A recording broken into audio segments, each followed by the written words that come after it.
If you're planning a trip to Tokyo, this is the travel guide I wish I had. Tokyo is one of the most exciting cities in the world. It's huge, it's incredible, and yes, it can be a little overwhelming. In this video, I'm sharing all of our favorite places to go, what to see and do, the best areas to explore, plus a few hidden gems, and of course, the food, so you can plan your ultimate trip to Tokyo. And don't worry about writing all of this down. I turned this into a full itinerary with all the map pins and details. You can find it in the video description below. It's a free Google Doc that you can download and use as you wish.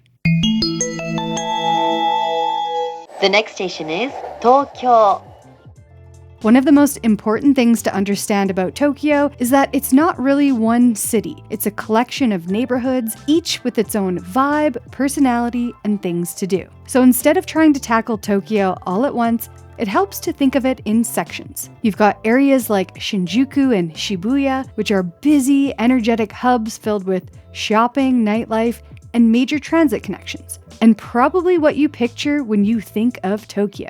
Then there's places like Asakusa, which feel more traditional and historic, centered around temples and old Tokyo charm. You've also got neighborhoods like Harajuku for street style and youth culture, then Ginza for upscale shopping and dining, and areas like Akihabara and Ueno that are known for anime culture, markets, and parks. Once you start to see Tokyo this way, it becomes so much easier to plan your days and group things together. And even though the city is massive, you don't need to stay in just one area. Tokyo's transportation is so efficient, you can base yourself anywhere and explore the entire city with ease. Let's dive in, starting with some of the most popular neighborhoods to visit, and then I'll share a few low-key hidden gem spots.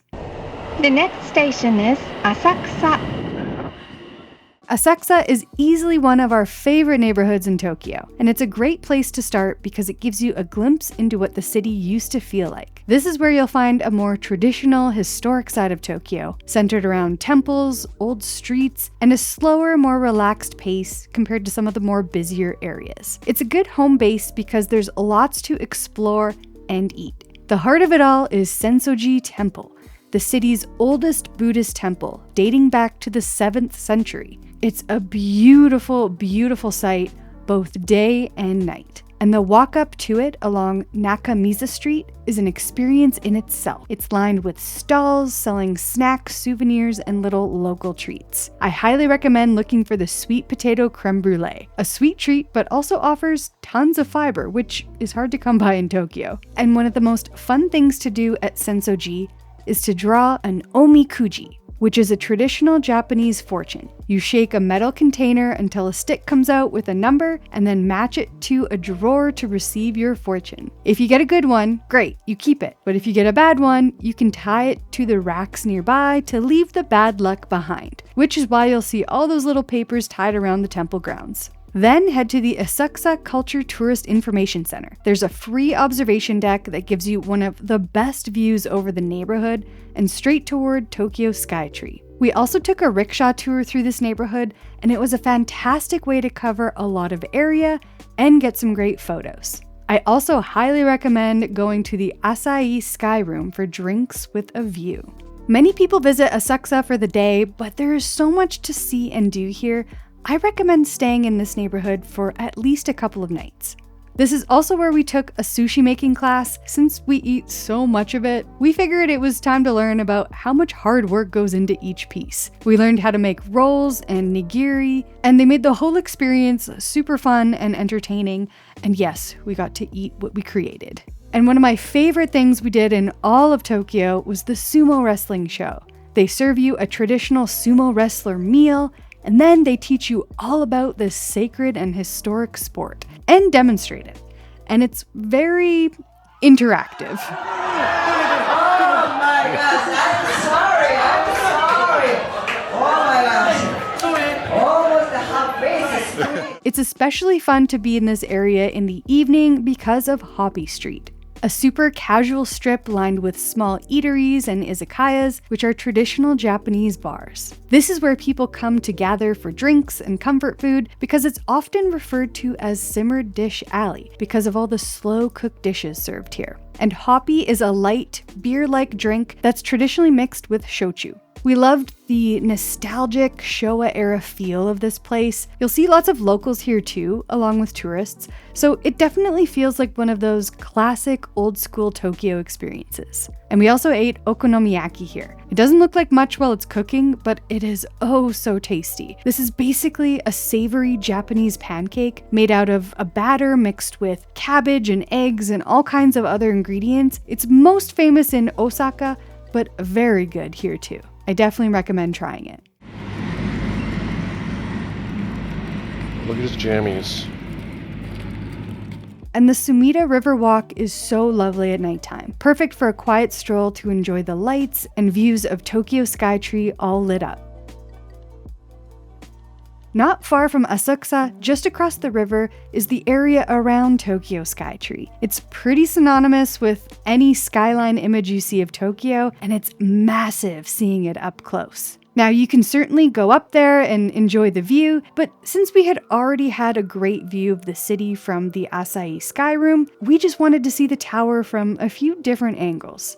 So if you're staying nearby, a perfect morning would be to take a stroll across the river and find Nomad Coffee. Make sure you try their coconut latte, and then head upstairs to their rooftop deck for Skytree views. Then walk a couple blocks north to the canal for more views of the Skytree and potentially some cherry blossoms if they're in season. The next station is Shibuya.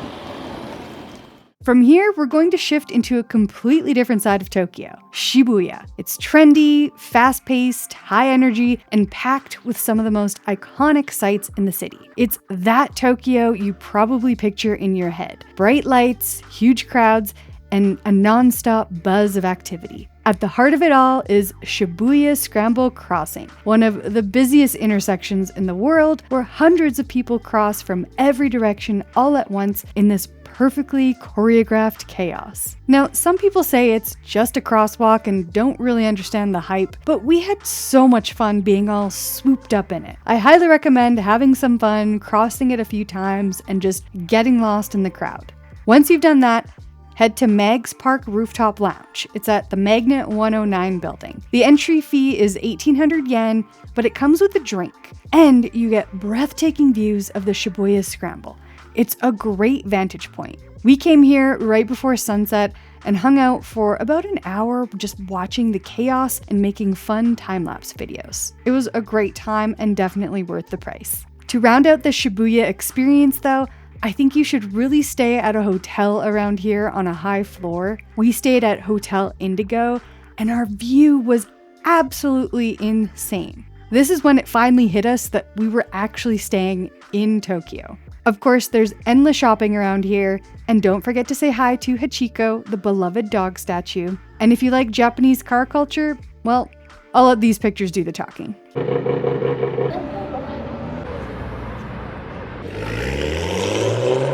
8-6.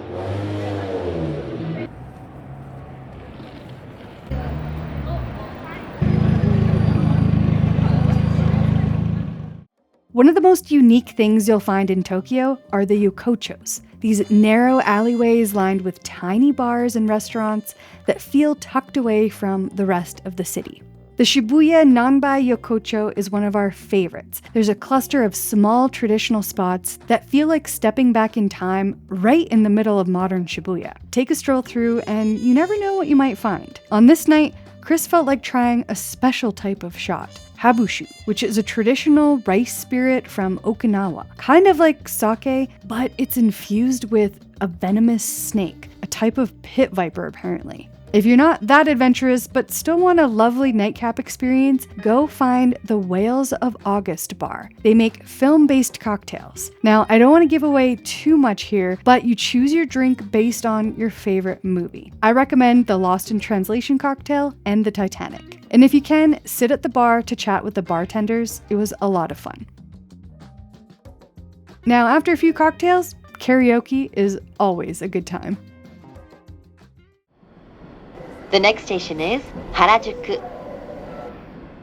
Just a short walk from Shibuya, you'll find yourself in Harajuku, which feels like a completely different world. This is Tokyo's youth culture hub, known for its quirky fashion, colorful streets, and the vibrant energy of Takashita Street, where everything feels a little over the top in the best way. It's interesting to see, but personally, I think we might be a decade or two too old, but it was still fun to experience and shop around nonetheless. We did jump into one of the Purikura photo booths. They're these Japanese photo booths that take your pictures and then let you customize them, add filters and effects and doodles, and even altering your features to give you that cute, stylized look. We had absolutely no idea what we were doing, and maybe it had something to do with the whole age gap thing again, but it was still fun to try out. We also found Anakuma Cafe. This is where a bear serves you coffee through a wall.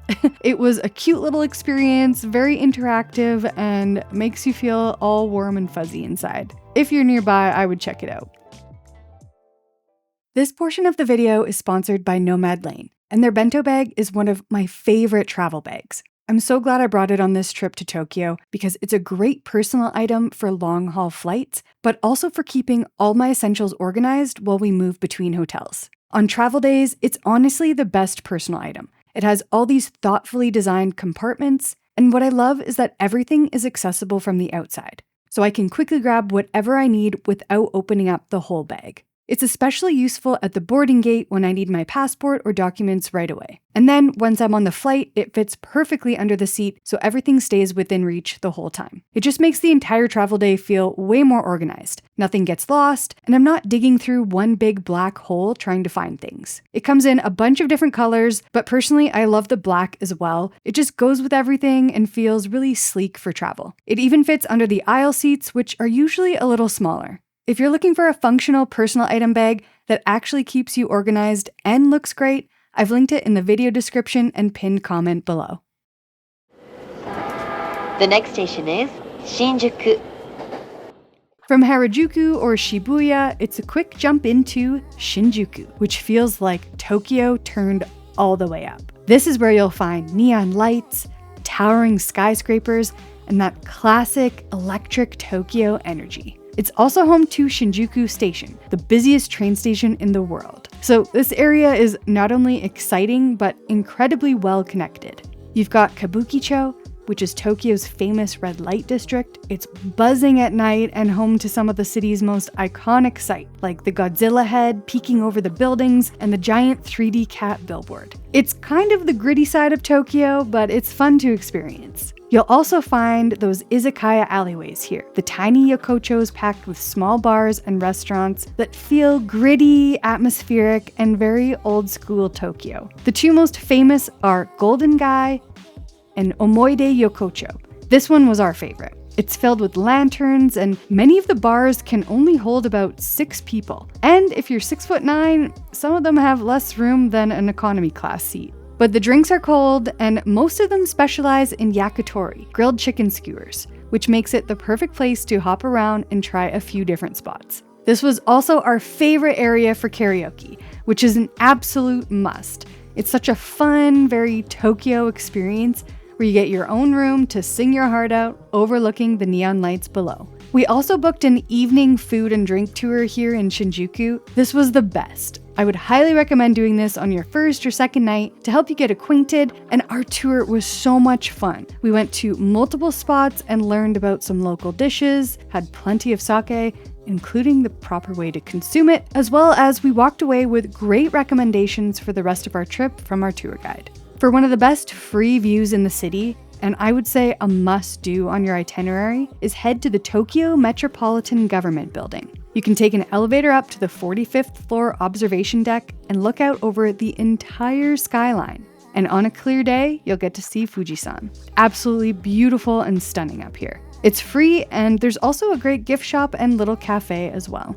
And if you're into electronics or you just want to experience the scale of shopping in Tokyo, Yodobashi Camera here spans multiple buildings and even entire blocks. It's kind of wild. 2 more food spots we absolutely loved. First is this place that specializes in gyoza. It's actually open 24 hours, and you have to try the black gyoza and the ginger gyoza. And not far from here is a fantastic little sushi conveyor belt restaurant. It's pretty well priced and a fun experience. The next station is Akihabara. Next, we have Akihabara, one of the most unique and honestly kind of wild areas of Tokyo. This is the center of anime, manga, and gaming culture, and you'll feel that immediately with the bright lights, the themed stores, and massive shops dedicated to everything from collectibles to retro games. Speaking of, this is Super Potato. There's a cozy retro arcade and several floors of nostalgic video game merch. And even if you're not super into anime, it's still really fun to explore just because of how over the top everything is. You've also got the multi-level arcades where you can play everything from claw machines to rhythm games, huge electronic stores, and some of the most niche shops you'll probably ever see. It's also known for its themed cafes, like maid cafes, which are definitely a unique, very only in Tokyo kind of experience. Instead, we opted for a cat cafe for unlimited cuteness and snuggles.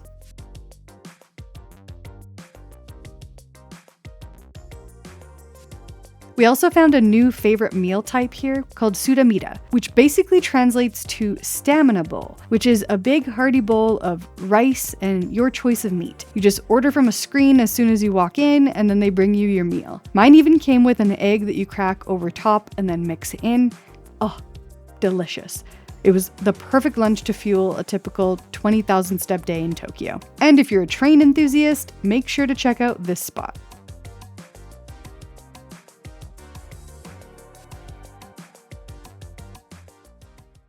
The next station is Ueno. Ueno is a great neighborhood to visit if you want a mix of culture, green space, and a more local, everyday feel of Tokyo. It's centered around Ueno Park, famous for cherry blossoms in spring, and also Japan's first public park, opened in 1873. Right next to the park, you've got Ameoko, a busy street market running along the train tracks, and it's packed with food stalls, shops, and lively vendors selling everything from snacks to clothes to souvenirs. It's a great place to wander, snack, and experience a more lived-in, slightly chaotic side of the city. It's also one of the best connected areas in Tokyo, with major train and JR lines running through Ueno Station, making it an easy and convenient base for getting around, or even taking day trips outside of the city. Now, almost directly north of both Ueno and Akihabara is Yanaka District, a nostalgic, laid-back area with narrow lanes, old houses, and a preserved old-school Tokyo vibe, because this pocket of the city actually managed to avoid any severe damage from World War II.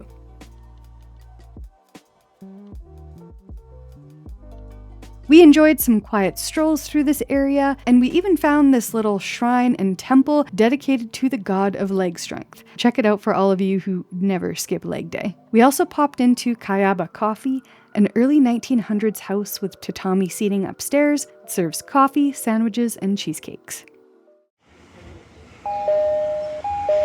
Ginza です。 Next, we have Ginza.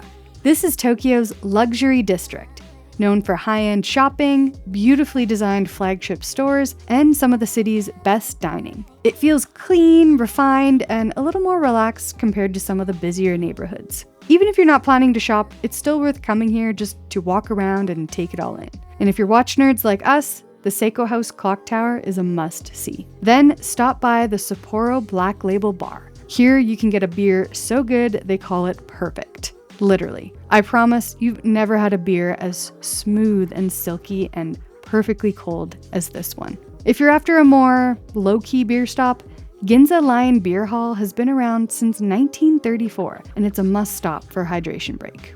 There's also Kura Sushi here. It's a chain, but one of the more popular spots to try conveyor belt sushi, which we can never get enough of. And not too far from here is Tokyo Station, one of the city's main transportation hubs. But it's also worth seeing just for its beautiful red brick facade, which feels surprisingly historic compared to the rest of Tokyo. Now, across the street, there's a great hidden gem viewpoint. Head to the 6th floor of the Kita building for a beautiful view of the city, Tokyo Station, and the Shinkansen trains. Now let's get into a couple more hidden gem areas, shall we? The next station is Shimbashi. Walking distance and just down the tracks from Ginza is Shimbashi. It offers a slice of authentic salaryman Tokyo, great for travelers wanting a less touristy, everyday vibe. By day, it's a business hub with sleek skyscrapers and offices, and by evening, it transforms into a lively izakaya district where locals unwind after work. You can wander the alleys packed with casual standing bars, yakitori spots, and cheap eats. Perfect for affordable, genuine Japanese pub culture. And from here, you're also within easy reach of the Tokyo Tower area, one of the city's most iconic landmarks. It's especially beautiful at night when the tower is all lit up, and it's a great spot to take in those classic Tokyo skyline views. If you want something more off the beaten path, especially for local, offbeat, and vintage shopping, head to Nakano and Koenji. Nakano Broadway is a legendary mall packed with retro anime and manga shops and all things vintage, including watches. Koenji adds more thrift stores and vintage shops and a fun local vibe. We also found this izakaya here in Koenji that serves you a free order of gyoza with every drink. We had to start refusing the gyoza, but damn, cold beer and gyoza really are the perfect pair. The next station is Ryogoku. Finally, we take you to Ryogoku, the heart of sumo culture in Tokyo. This area is home to the main sumo stadium, and if you're lucky enough to be visiting during a tournament, it's an incredible experience to watch live. We are huge sumo fans, and we actually went down to Osaka to catch a day of the spring tournament. We had the best day ever. What a cool experience. We have a full sumo vlog coming up, so stay tuned for that. But even outside of the tournament season, you can still get a taste of sumo culture here through exhibitions and shrines and sumo shows, or by dining at restaurants that specialize in chanko nabe, the hearty hot pot meal traditionally eaten by sumo wrestlers. It's delicious and way more filling than it looks. It's a quieter, more local feeling area, but definitely worth a visit if you want a deeper, more cultural experience while you're in Tokyo. It's especially nice down by the river, and there are a couple of beautiful quiet parks in the area too. Now, to make this really easy to follow, I've taken everything we did and turned it into a simple day-by-day itinerary so you can actually use it for your own trip. I've grouped everything by area so that it all makes sense. It also includes links to all the Google Map pins and restaurants we ate at and where we stayed, and everything I mentioned in this video. Now that you're ready to tackle Tokyo, you just have to pack for it. I've got a couple videos that will help you do exactly that. So I'll link those for you to watch next. Thank you so much for watching, and we'll see you in the next one.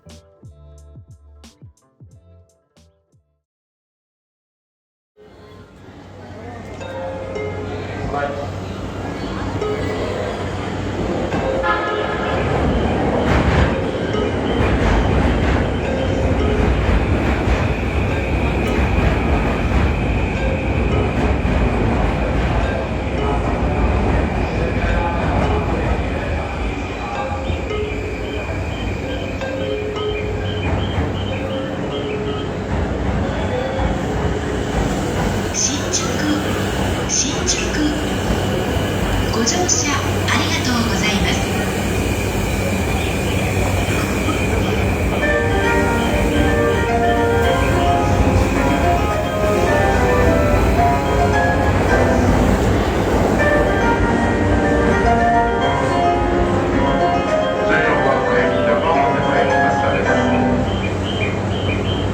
14番線ドアが閉まります。ご注意ください。危険ですので。了解。Here are the closing doors. 14番線ドア閉まります。離れない場所でご使用ください。